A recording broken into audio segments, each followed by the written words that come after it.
If anyone cares what I have to say about it, they can Google me and they can look for 20 years what I have to say about it. I haven't changed my opinion one iota. He doesn't beg for respect. He doesn't chase stars. Tarantino doesn't need Hollywood to like him. He needs it to get out of his way. When he makes a film, he's the gravity. Everyone else, replaceable. And if you don't get his world, or worse, you question it, you're out for good. I'm going to tell you why I'm so sure. Do not ask me a question like that. I'm not biting. I refuse your question. He's the mind behind Pulp Fiction, Kill Bill, and Inglourious Bastards. A director who's turned violence into poetry, silence into tension, and blood into something strangely beautiful. But behind all the camera moves and monologues, there's something else. A deep, unforgiving memory. Tarantino remembers every insult, every snub, every actor who crossed him, questioned him, mocked him, or just didn't fit into his picture.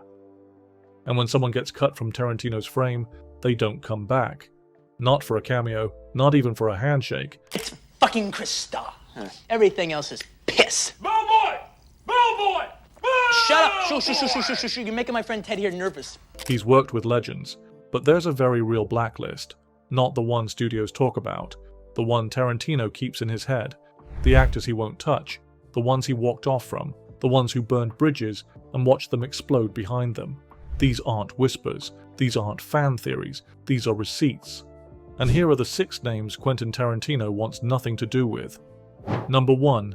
Spike Lee. Some directors challenge systems. Spike Lee builds his own. But when Quentin Tarantino came crashing through Hollywood with style, violence, and swagger, Spike didn't cheer. He challenged. And he never stopped. This wasn't rivalry. It wasn't envy. It was a matter of principle. In 1997, after the release of Jackie Brown, Spike publicly questioned Tarantino's repeated use of the N-word. Not in outrage, but with focus. He didn't ask for a boycott. He asked for reflection, and he made his point clearly. I'm not against the word, but Quentin is infatuated with it. It's excessive. Tarantino didn't walk it back. Instead, he fired back, accusing Spike of chasing headlines. But Spike wasn't looking for attention. He was pointing at a pattern that, in his view, crossed the line between art and indulgence. Years later, that line became a wall. When Django Unchained hit theaters in 2012, the conversation turned again. Loud, passionate, polarizing. Some called it brave. Spike didn't call it anything. He said he wouldn't see it. American slavery was not a spaghetti western. It was a Holocaust. I will honor my ancestors. I will not see it. Not out of protest, but out of principle. In his eyes, the subject demanded reverence, not revision. Because about the time when he came out with She's Gotta Have It, that was probably the longest period of time that basically black culture had really not been reflected. Tarantino responded in interviews with defiance, saying critics just didn't understand his intent. But for Spike, it wasn't about understanding. It was about respecting lived history. And for him, that respect had been broken. There was no public feud after that, just silence. They've never worked together, never exchanged public words since. Tarantino hasn't cast actors from Spike's world, no Denzel, no Delroy, no Giancarlo, not once. The absence speaks louder than any headline. Talent doesn't absolve you from responsibility. This wasn't a media battle.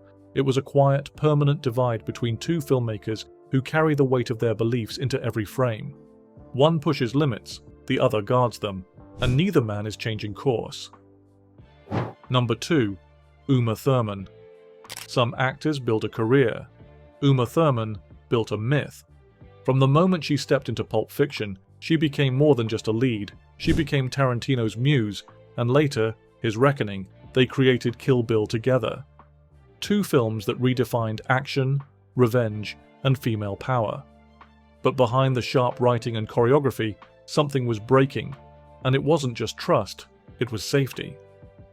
In 2003, while filming Kill Bill Volume 2, Uma was asked to perform a car stunt. A narrow road, no stunt double. She hesitated. She didn't feel safe. Quentin came in my trailer and didn't like hearing no.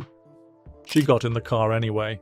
The vehicle crashed. She hit a tree, suffered injuries to her neck and knees, Injuries, she says, still affect her. But what hurt more wasn't the crash. It was the silence afterward. The footage disappeared. Uma said she begged for years to get it. It wasn't released until 15 years later, after public pressure forced it out.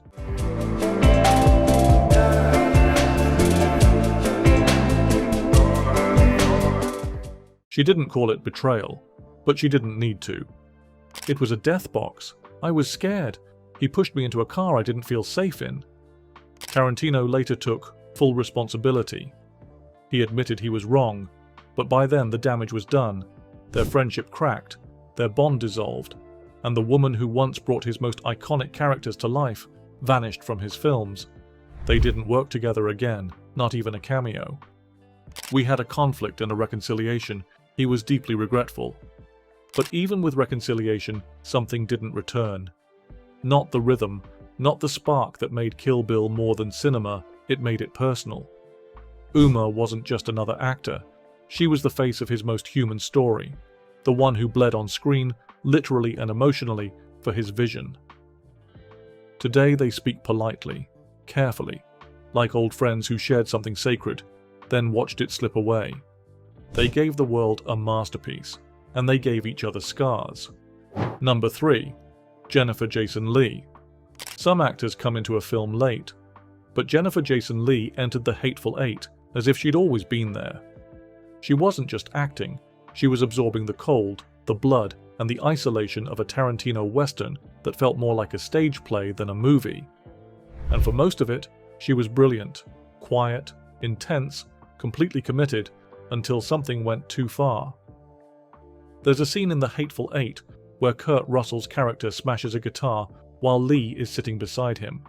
It looks violent, raw, real, because it was. That was not a prop. That was a priceless 150-year-old Martin guitar. Lee had no idea it would be destroyed. Her shock in the scene?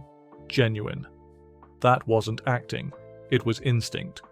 She flinched because something valuable, historic, and unexpected shattered inches from her. The guitar had been loaned from a museum collection. The production was supposed to swap it with a replica for the break, but that never happened. Russell didn't know. Tarantino didn't warn her. And in the moment, the scene turned real and irreversible.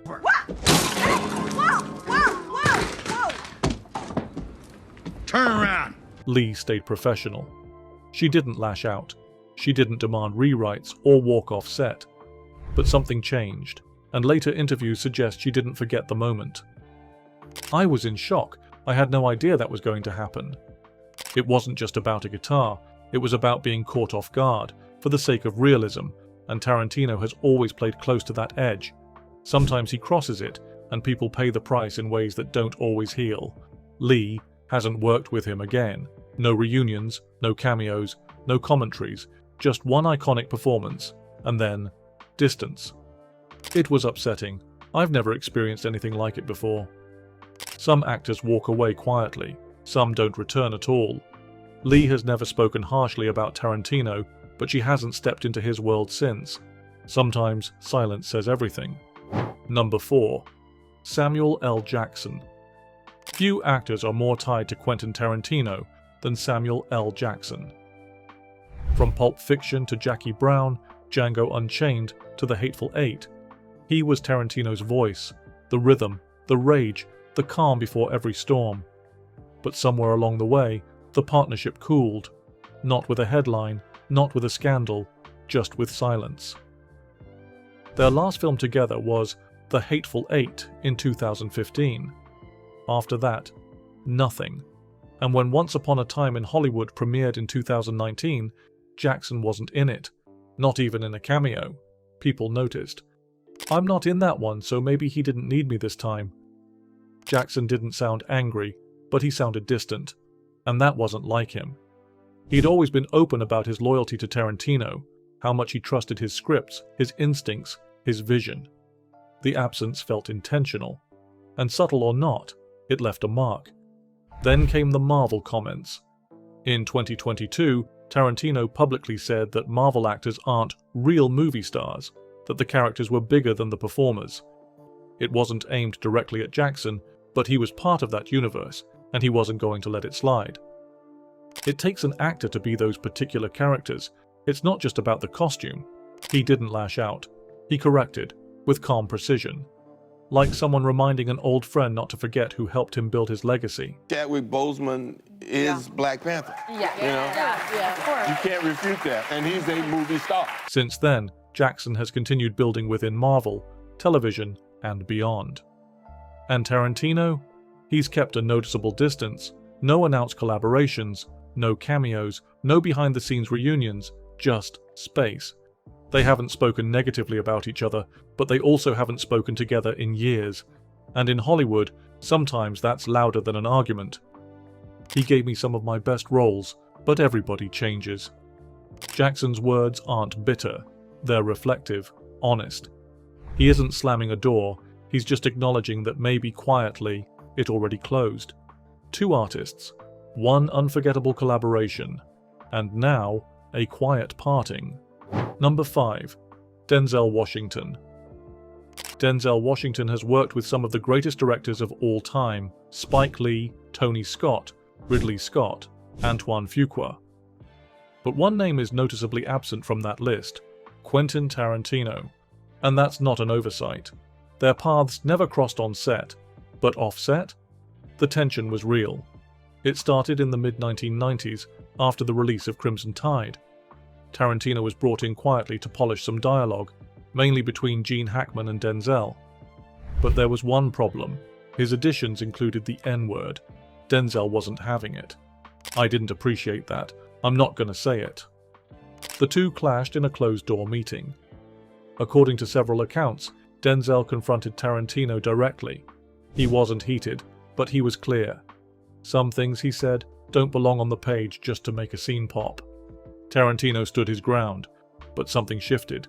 They didn't work together again, they didn't speak publicly about each other, and for years they kept their distance, professionally and creatively. I get more and more involved, and because of the problem that my character has, this is an opportunity for him to redeem himself. In 2006, they both circled Inside Man, directed by Spike Lee.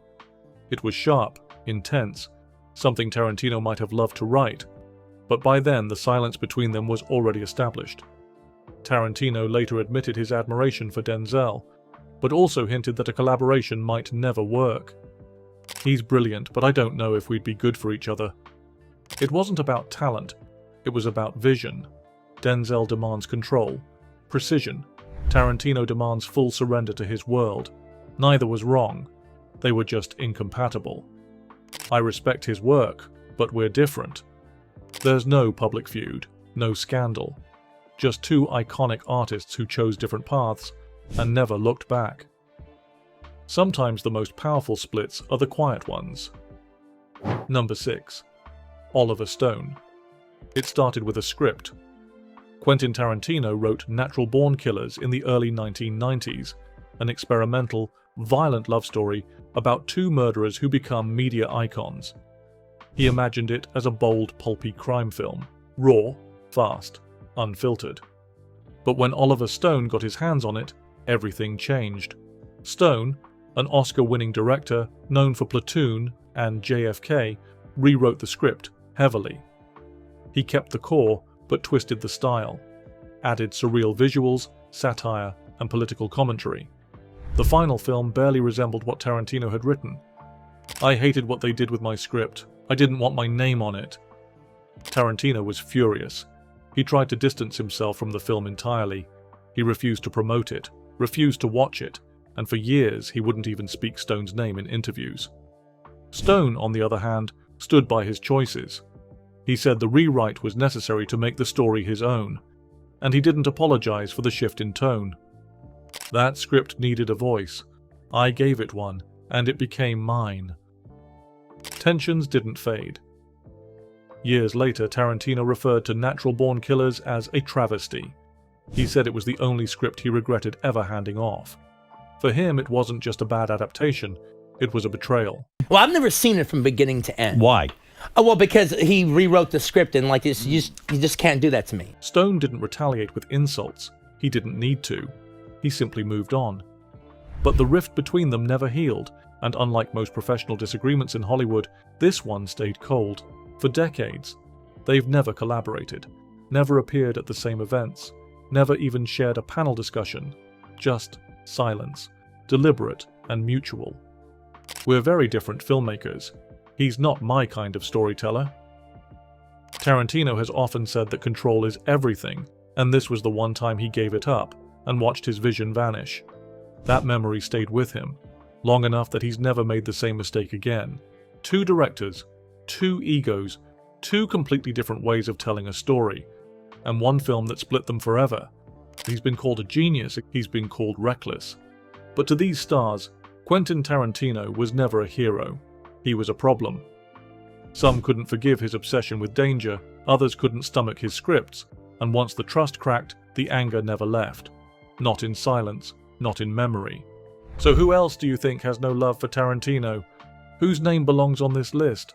Drop your guess in the comments, and if you want early access to more Hollywood rivalries and untold grudges, like, subscribe, and join the channel for member-only deep dives. Because in Tarantino's world, admiration fades fast, and hate lasts forever.